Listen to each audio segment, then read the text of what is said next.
ओम। आज की कक्षा में सभी का स्वागत है। एक बार ओम का उच्चारण कर लेते हैं।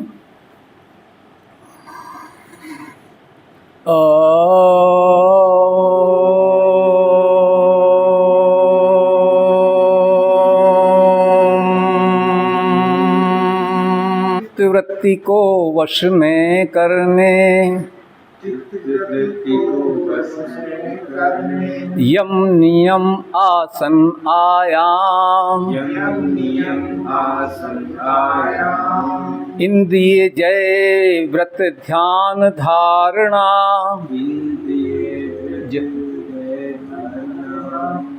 सेवा सुमिरन जप निष्काम, यथा योग्य हो भोजन पानी,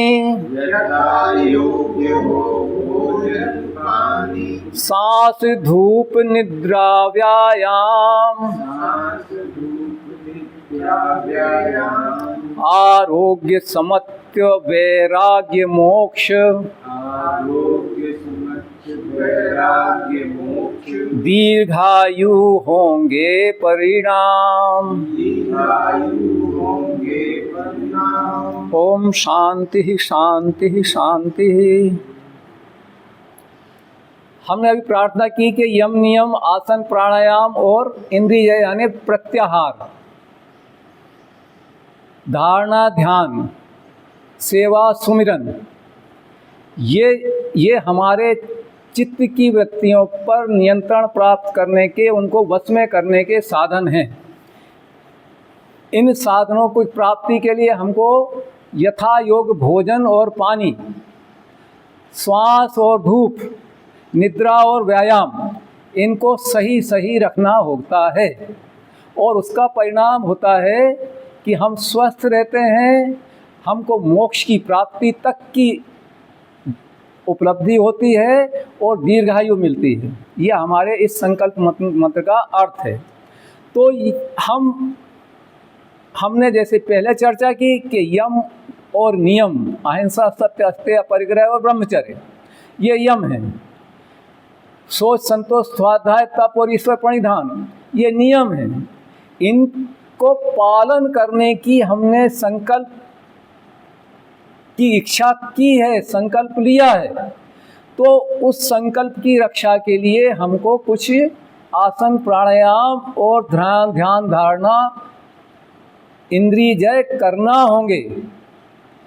तो आसन हम करते हैं, अपने अंगों को खींचते हैं, मोड़ते हैं, मरोड़ते हैं और उस स्थिति में रखते हैं, तो वह स्थितिज आसन हो जाता है। और जल्दी जल्दी उसको परिवर्तित करते हैं तो वो गतिज आसन हो जाता है।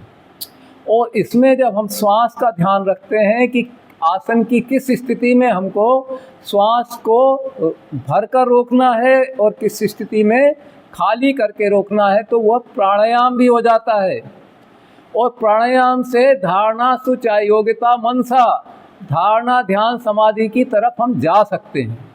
इसलिए हमारे जो अष्टांग हैं, ये हम प्रतिदिन अपने व्यवहार में लाएंगे तो हमको यम नियम का भी पालन करने में सफलता मिलेगी, आरोग्य की भी प्राप्ति होगी, बीमारियों से हमारा प्रिवेंशन होगा, रक्षा होगी और दीर्घायु तक हम इस धरा पर अपनी भूमिका निभा सकेंगे। तो आज हम थोड़ी सी चर्चा करेंगे आसन की और आसन से संबंधित साइंस की। तो आसन से हमारे मसल्स को, हड्डी को या रक्त को, इसको सीधा कोई प्रभाव नहीं पड़ता। सीधा प्रभाव पड़ता है हमारे मसल्स के अंदर, मसल